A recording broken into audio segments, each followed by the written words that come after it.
গিন্নি, আরে ও গিন্নি, কি সব শুরু করলে সকালবেলায়? বলি আমাকে কটা ভাত দাও, খেয়ে হাটে যেতে হবে।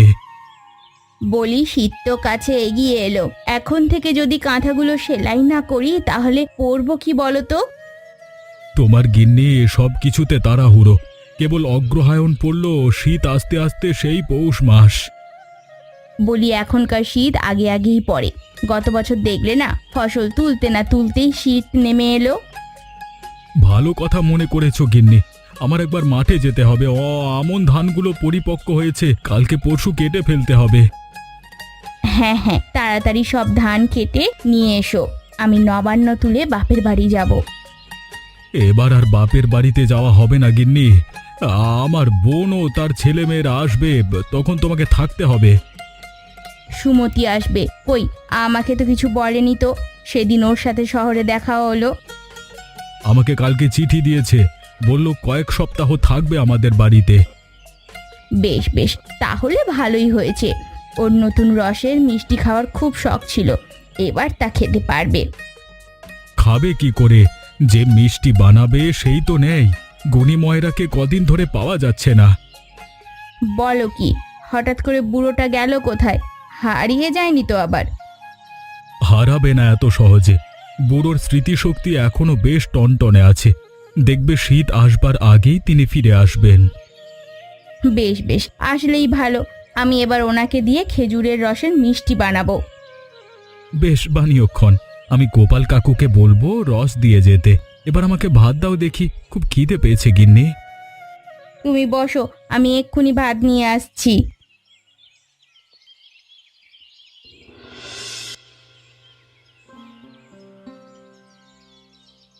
খেজুর গাছগুলো খুব বেড়েছে, এই মৌসুমে অনেক রস পাওয়া যাবে। এই রস দিয়ে এবার গুড় বানিয়ে বিক্রি করব, আর নতুন রসের মিষ্টি তো আছেই।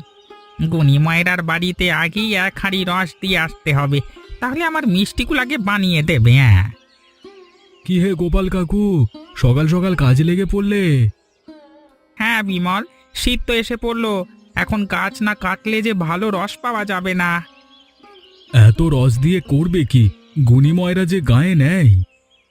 তাহলে তুমি খবর জানো না ভায়া, গুণী ময়রা গায়ে ফিরেছে। গায়ে ফিরেছে? বলো কি? আজকে সকালই ফিরলো, তখন কেবল আধার কেটেছে। আমি বাড়ি থেকে বের হয়ে দেখি 4 বেহেরার পালকি করে কে যেন আসছে। কাছে আসতেই দেখলাম ভেতরে আমাদের গুণী ময়রা। 4 বেহারার পালকি চড়ে এসেছে, তাহলে ও তীর্থে যায়নি? ও ছাই, তুমি তাহলে কিছুই জানো না। হেমন্তপুরের জমিদারের ছেলের বিয়ে ছিল, সেখানকার মিষ্টান্ন বানাতেই ওরা গুণী ময়রাকে নিয়ে গিয়েছে। বাবা বাবা বাহ, বুড়োকে হেমন্তপুরের জমিদার নিয়ে গেছে, তাও আবার পালকিতে করে। হ্যাঁ রে, গাঁয়ের লোক বলে বুঝি না, আমাদের গুণী ময়রার অনেক কদর। তা তো বুঝতেই পারছি, যার হাতের মিষ্টি ছাড়া রাজা মহারাজাদের বিয়ে হয় না, তিনি আমাদের গুণী ময়রা। তবে একটা কাজ ভালো হয়েছে, তিনি শীতের আগেই গায়ে ফিরেছেন। গায়ে না ফিরে উপায় আছে? সামনেই যে নতুন রসের মিষ্টি বানানো হবে, আর এই মিষ্টি তো তার প্রাণ। তার সাথে গল্প করলে বুঝতে পারবি নতুন রস দিয়ে কত শত মিষ্টি উনি বানাতে পারেন। বেশ বেশ, তবে আজকে রাতে গিয়ে বুড়োর সাথে দেখা করে আসব। এখন তবে আমি গেলাম। আর হ্যাঁ, আমাকে কিন্তু রোজ 1 হাঁড়ি করে রস দিতে হবে। আমার বোনটা বাড়ি আসছে, জানোই তো ও নতুন রসের মিষ্টি খেতে খুব পছন্দ করে। বেশ বেশ, সে নিয়ে চিন্তা করিস না, রস আমি প্রতিদিন সকালে দিয়ে আসবো ক্ষণ।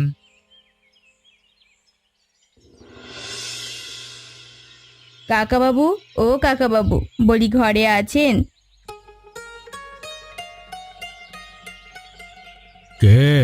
বিমলের বউ নাকি? হে, হ্যাঁ গো, তা কোথায় ছিলেন এতদিন? আমরা আবার আপনার চিন্তায় অস্থির হয়ে আছি। আমি হেমন্তপুরে গেছিলাম বউ, ওখানকার জমিদারের ছেলের বিয়ে ছিল, অনেক খাবার দিয়েছে। এই ছেলে মেয়েগুলোকে একবার পাঠাস, কিছু দেবক্ষণ। ঠিক আছে, পাঠাবোক্ষণ। এখন নিন, এইটুকু দুধ খেয়ে নিন। এত পথ পাড়ি দিয়ে এসেছেন, নিশ্চয়ই অনেক পরিশ্রম হয়েছে। আমাকে একটু জল এনে দিতে পারবি বউ? ধুলোবালিতে চোখ মুখ ঢেকে গেছে, পাগুলো ধুতে হবে। হ্যাঁ হ্যাঁ, এক্ষুনি দিচ্ছি। অননি, যা তো তাড়াতাড়ি গিয়ে ওনার জন্য জল নিয়ে আয়।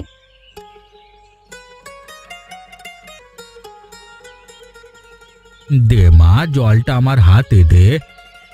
কে কি হতবাগি, দাঁড়িয়ে রইলি কেন? জল দিয়ে ওনার পা দুটো ধুইয়ে দে।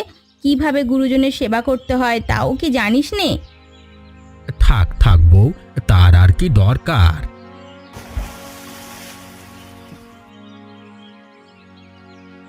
ইয়ে গুনিমায়েরা, বাড়ি চলে এসেছো দেখছি। তা তো দেখতেই পাচ্ছিস বাবা, জল জ্যান্ত একটা মানুষ দাঁড়িয়ে আছি। বেশ বেশ, তা তোমাকে একটা খবর দিতে এসেছি। কি খবর? মোড়ল মশাই তোমাকে যেতে বলেছেন। মোড়ল মশাই আমাকে ডেকে পাঠিয়েছেন? কেন? ওনার মেয়ে এসেছে, সে তোমার হাতে নতুন করে রসের মিষ্টি খেতে চায়। তাই মোড়ল মশাই বললেন তাড়াতাড়ি রস সংগ্রহ করে তার বাড়িতে হাজির হতে। কি এত বড় আস্পর্ধা তোর! আমার বাড়িতে দূর দূরান্তের মানুষ রস নিয়ে এসে মিষ্টি বানিয়ে নিয়ে যায়, তুই আমাকে হুকুম করছিস মোড়লের বাড়িতে যেতে? আরে আমার উপর খেপছো কেন? আমি কিছু বলিনি, এগুলো মোড়লের কথা। বেশ, তবে মোড়লকে গিয়ে বল আমি যাব না ওর বাড়িতে, দেখি ও কি করতে পারে। বেশি পাকামো করো না বুড়ো, না হলে মোড়ল মশাই লাঠিয়াল বাহিনী পাঠিয়ে তোমাকে তুলে নিয়ে যাবে। কি আমাকে লাঠিয়ালের ভয় দেখাচ্ছিস? ওরে, ভিন গাঁয়ের রাজা মহারাজারা আমাকে কুর্নিশ করে পালকি দিয়ে নিয়ে যায়, আর তুই আমাকে লাঠির ভয় দেখাচ্ছিস? দেখছিস আমার হাতের লাঠিখানা, এটা দিয়ে এককালে 10 জনের মাথা পাঠিয়েছি। সেই দিন আর নেই বুড়ো, এখন আমাদের মোড়লের আদেশে সবকিছু চলে, আর তিনি খুব খারাপ লোক। তাই সোজাসুজি চলে যাও, না হলে ফল কিন্তু ভালো হবে না। তবে রে হতচ্ছাড়া, আমাকে তুই ভয় দেখাচ্ছিস? আজ তবে তোকে আমি মেরেই ফেলবো।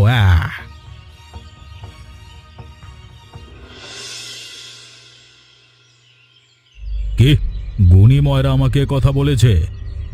তাহলে বলছি কি কর্তা, মানুষের সামনে আমাকে যা তা বলছে। বুড়োটার মরণ দেখছি ঘনিয়ে এসেছে, দেব নাকি ওর ঘরে আগুন লাগিয়ে? ভাঙা ঘরে আগুন দিয়ে কি হবে কর্তা? হাতে নয়, বরং ওকে ভাতে মারু। কি করতে বলছো আমাকে? রহস্য করে বলো তো। বুড়োটা মিষ্টি বানিয়ে সংসার চালায়, তাই যদি কোনোভাবে ওর সুখ্যাতি নষ্ট করা যায় তবে আর কিছু করতে হবে না, না খেয়ে এমনি মরে যাবে। বুদ্ধিটা তো মন্দ বলনি হে, তা কি করে করবে ওর সুখ্যাতি নষ্ট? শুনুন তবে।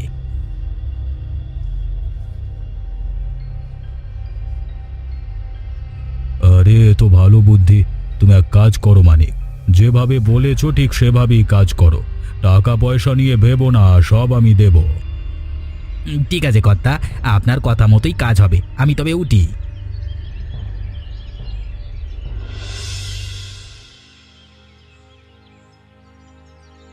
একটু বসো মানিক, আমার মেয়ে পায়েস রেঁধে পাঠিয়েছে, খেয়ে দেখো কেমন হয়েছে। বেশ বেশ, অনেকদিন পায়েস খাই না, আজকে পেট ভরে খাবো। আরে খাও খাও, যত খুশি খাও, অনেক পায়েস আছে বাটিতে।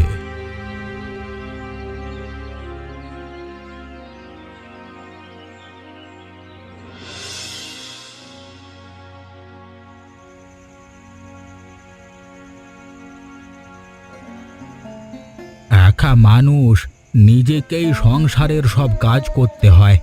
গিন্নি থাকতে কতই না আরামে ছিলাম, তখন মনের সুখে দেশে দেশে মিষ্টি বানিয়ে ফিরেছি। সে সময় এত সব ঝামেলা ঝঞ্ঝাট পোহাতে হতো না। আজকে আমার কি দিন আসলো প্রভু!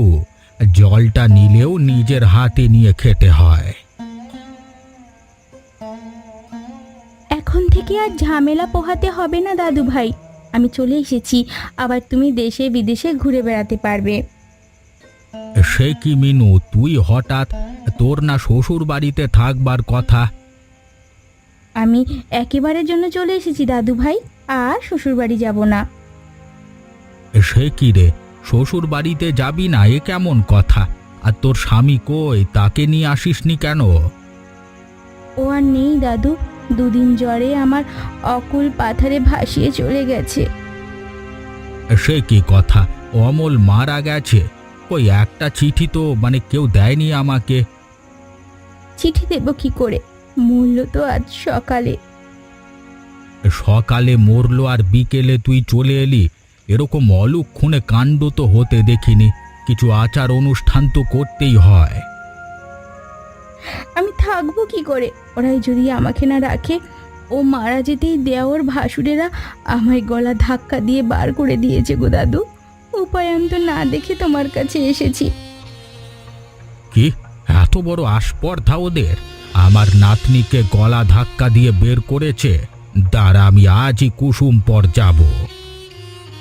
না না দাদু ভাই, তোমার ওখানে গিয়ে কাজ নেই। বুড়ো মানুষ শুধু শুধু ঝামেলায় পড়বে। তার চেয়ে বরং আমাতে তোমার পায়ে একটু ঠাঁই দাও না গো। আমি সারা জীবন তোমার সেবা করে কাটিয়ে দিতে পারবো। ঠিক আছে, সে তো থাকবে।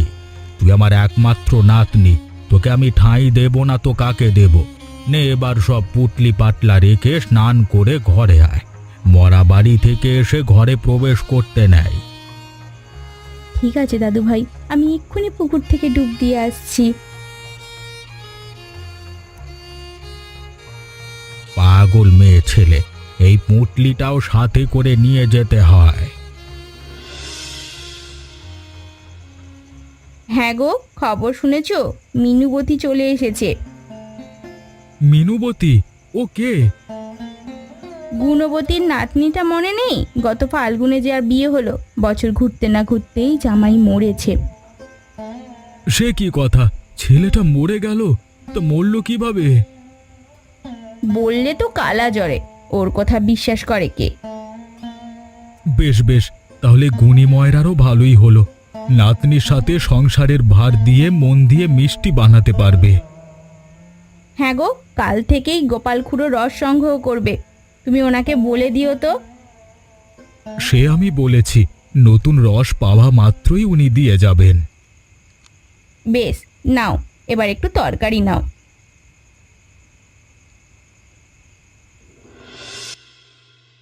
মিনুবতী, ও মিনুবতী, আমার জল খাবার দিবি না দিদি ভাই?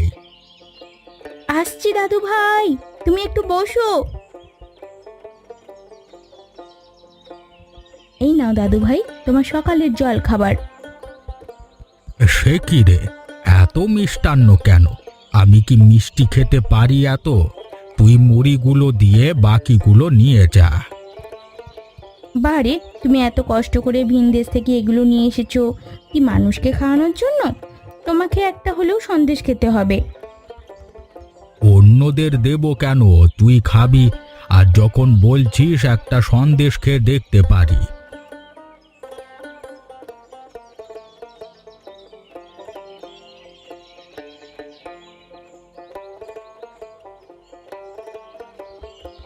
ময়রা ভায়া, আরে ও ময়রা ভায়া, বাড়িতে আছো?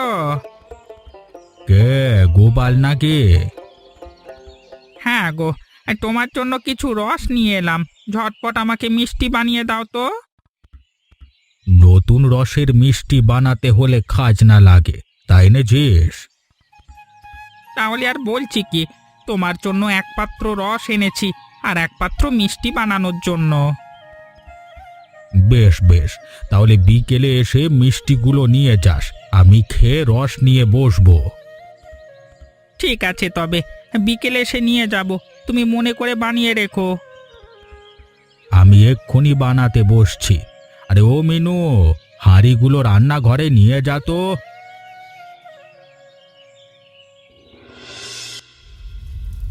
ও দাদু ভাই, আমাকে কিন্তু আজ নতুন রসের মিষ্টি বানানো শেখাতে হবে। তোমার পাশে বসে আমি দেখব কিভাবে তুমি মিষ্টি বানাও। ঠিক আছে দিদি ভাই, এ আর এমন কি, এখন থেকে সব কিছু শিখে রাখ। আমি মরে গেলে তো তোকেই এসব বানাতে হবে। নাও এবার শুরু করো। প্রথমে কি রস সিদ্ধ করবে? হ্যাঁ, কড়াইটা গরম হয়েছে, এবার রসটা এর মধ্যে ঢালতে হবে। দে তো রসটা আমার হাতে।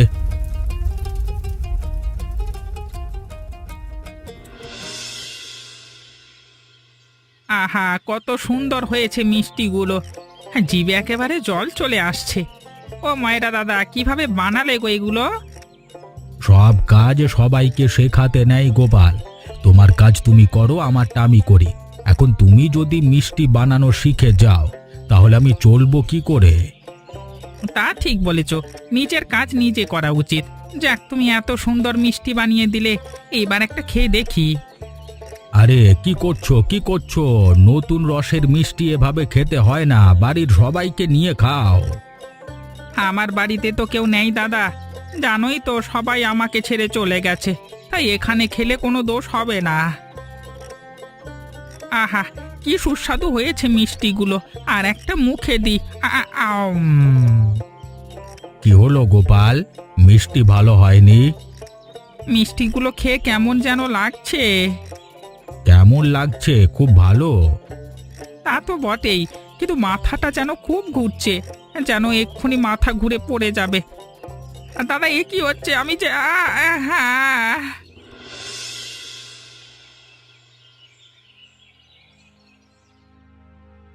কি হে বরুণ, খুব মনোযোগ দিয়ে চিঠি পড়ছো দেখছি। কার চিঠি? হ্যাঁ প্রকাশ, চারিদিকে মৃত্যু আর মৃত্যু। সে কি, কে আবার মারা গেল? পরিচিত কেউ নয়, কেবল একটা কেস আসলো কুসুমপুর থেকে। সাপের কামড়ে এক লোকের মৃত্যু হয়েছে। সাপের কামড়ের মৃত্যুতে আবার গোয়েন্দার কাছে কেন? বাড়ির লোকজন মনে করছে মৃত্যুটা স্বাভাবিক নয়, তাই আমাকে চিঠি লিখলো বিষয়টা তদন্ত করতে। ও, তাহলে তো তোমার হাতে ইদানিং সময় নেই। আমি এসেছিলাম আরেকটা দরকারে। কি দরকার বলো? তোমার দরকার সবার আগে। সেদিন হেমন্তপুরের জমিদারের বিয়েতে একজন ময়রার সাথে আলাপ হলো না, সে মনে আছে তোমার? মনে থাকবে না কেন? গুণী ময়রার হাতের মিষ্টি যে খাবে সেই তার ভক্ত হয়ে যাবে। গুণী ময়রাকে খুনের অপরাধে পুলিশ ধরে নিয়ে গেছে। কি বলছো প্রকাশ? গুণী ময়রা খুন করেছে? এটা আমার বিশ্বাস হচ্ছে না। আমারও বিশ্বাস হচ্ছে না বরুণ, সেজন্য তোমার কাছে এসেছি। যদি সত্যটা জেনে তাকে নির্দোষ প্রমাণ করা যায় তাহলে লোকটা প্রাণে বাঁচবে। বেশ বেশ, চলো তবে গুণী ময়রার বাড়িতে চলো, গিয়ে দেখি তার জন্য কিছু করা যায় কিনা। কুসুমপুরের কেসটার কি হবে তাহলে? সে পরে দেখা যাবে, আগে চলো গুণী ময়রাকে বাঁচাতে হবে। কি হয়ে গেল দাদা? ভাবতেই অবাক লাগছে যে দাদু এভাবে একজনকে খুন করে ফেললো। আপনিও বিশ্বাস করছেন গুণী ময়রা খুন করেছে? চোখের সামনে দাদুর মিষ্টি খেয়ে লোকটাকে মরে যেতে দেখলাম, বিশ্বাস না করে কি পারি বলো? আচ্ছা, অন্য কেউ তো খাবারে বিষ মেশাতে পারে। অন্য কেউ? হ্যাঁ, তা পারে। কদিন আগেই মোড়লের সাথে দাদুর ঝগড়া হয়েছিল। মোড়ল দাদুকে দেখে নেবে বলে শাসিয়েছিল। তিনিই কাজ করতে পারেন। আচ্ছা, এই কদিনে মোড়লের বাড়ির কেউ আপনাদের বাড়িতে এসেছে? না, তা আসেনি, তবে ওদের অসাধ্য বলতে কিছুই নেই। ঠিক আছে, তা মানলাম। এবার বলুন তো, আপনাদের বাসায় ঘন ঘন কে আসে? বিমল কাকুর বউ জয়া, ওদের বাড়িতে বিষও আছে, খেতে ইঁদুর মারার জন্য বিষ দেয়। তাহলে ওরাই এ কাজ করেছে? আগে থেকে কিছু বলা যাচ্ছে না প্রকাশ, দাবার গুটি যে কোনো সময় উল্টে যেতে পারে। তো মিনুবতী, আমরা এখন উঠি, আবার দেখা হবে। হ্যাঁ? কি না, খালি মুখে উঠবে না। না না, তা হবে না, আপনারা বসুন, আমি এক্ষুনি কিছু নিয়ে আসছি। কি হে প্রকাশ, কি বুঝলে? গভীর জলের মাছ আসতে না আসতেই কতজনের উপর সন্দেহের তীর ছুঁড়ে দিল। হ্যাঁ, তবে আমি যাকে সন্দেহ করছি সেটাই সঠিক হওয়ার সম্ভাবনা বেশি। কাকে সন্দেহ করছো তুমি? সে পরে বলবো। এবার তুমি ওঠো, এক্ষুনি হাসপাতালে গিয়ে গোপালের শরীরে পাওয়া বিষের ধরনটা জেনে এসো তো চট করে। বেশ বেশ, যাবক্ষণ, আগে নাস্তাটা খেয়ে যাই।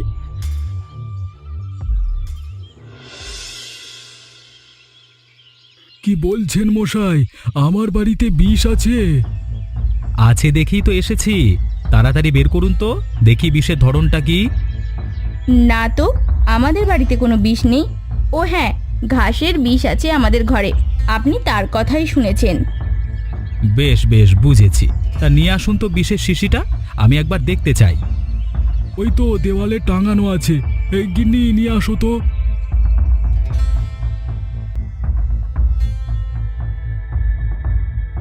বরুণ, তুমি এখানে আর আমি সারা গ্রাম চষে বেড়াচ্ছি। কি হয়েছে প্রকাশ, কিছু পেলে কি? হ্যাঁ, ডাক্তারবাবুর সাথে কিছুক্ষণ আগেই দেখা হলো। তিনি বললেন গোপালের শরীরে সাপের বিষ পাওয়া গেছে। সাপের বিষ? বলো কি? ডাক্তার তাই বলল। সাপের বিষ খেলে সাধারণত ক্ষতি হয় না, কিন্তু গোপালের মুখে ক্ষত ছিল, তাই তার কাল হয়েছে। দুটো মৃত্যুই সাপের বিষের প্রভাবে হয়েছে। খুবই গুরুত্বপূর্ণ একটা বিষয়। হ্যাঁ, কোন দুটো মৃত্যু? ওহো, বুঝতে পেরেছি এতক্ষণে। আচ্ছা, মিনুবতী স্বামীর বাড়ি কোথায় বলতে পারবেন? ওর বিয়ে হয়েছিল কুসুমপুরে, কিন্তু স্বামী মারা যাওয়ার পর এখানে চলে এসেছে। কয়েকদিন আগে কুসুমপুরের একজনের সাপের কামড়ে মৃত্যু হয়েছে। তার মানে দুটো ঘটনা একজন ব্যক্তি ঘটিয়েছে। সে কি, কিসের ঘটনা, আর কেই বা ঘটালো? আমাদের সাথে আসুন, তাহলেই বুঝতে পারবেন।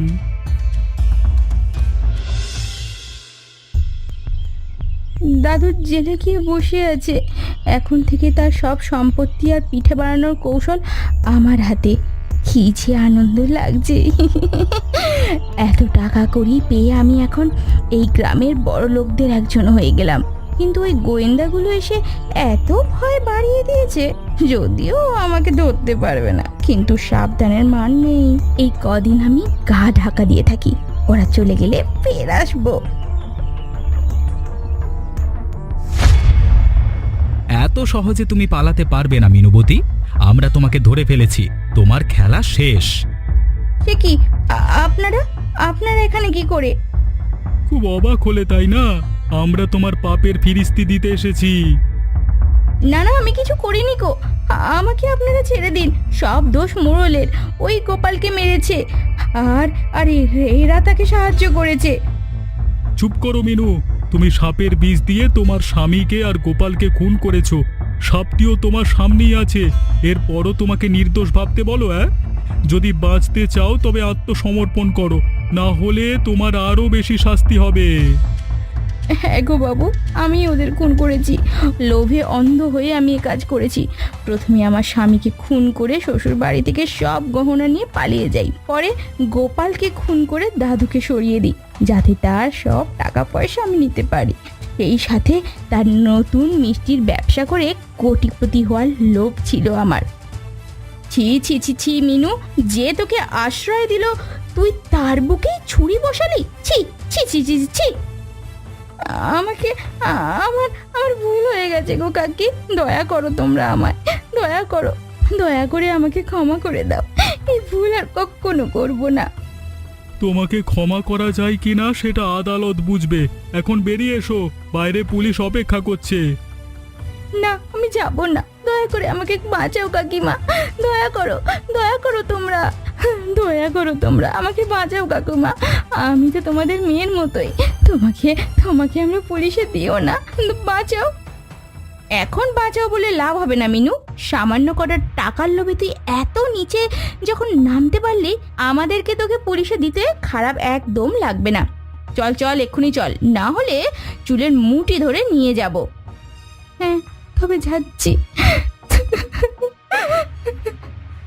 হ্যাঁ, যাও, গিয়ে জেলের ভাত খেয়ে প্রায়শ্চিত্ত করো। এই জন্যই বলে, লোভে পাপ আর পাপে মৃত্যু। আপনারা কেউ লোভ করবেন না, আর এমনই মজার মজার গল্প দেখতে আমাদের চ্যানেলটিকে সাবস্ক্রাইব করতেও ভুলবেন না।